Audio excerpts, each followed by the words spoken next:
તળાજિયા ઔદિચ્ય બ્રાહ્મણ જ્ઞાતિ દ્વારા વૈશાખ સુદ 11ને રવિવારના રોજ શ્રી તુલજા ભવાની માતાજીના પાટોત્સવ નિમિત્તે શોભાયાત્રા સહિતના ધાર્મિક કાર્યક્રમનું આયોજન કરાયું હતું.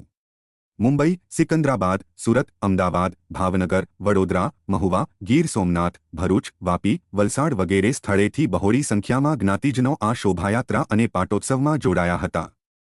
તળાજા શહેરને આ શોભાયાત્રાએ અલગ જ ઝલક આપી હતી.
तळाजियाना कुलदेवी मां तुळजा भवानी मां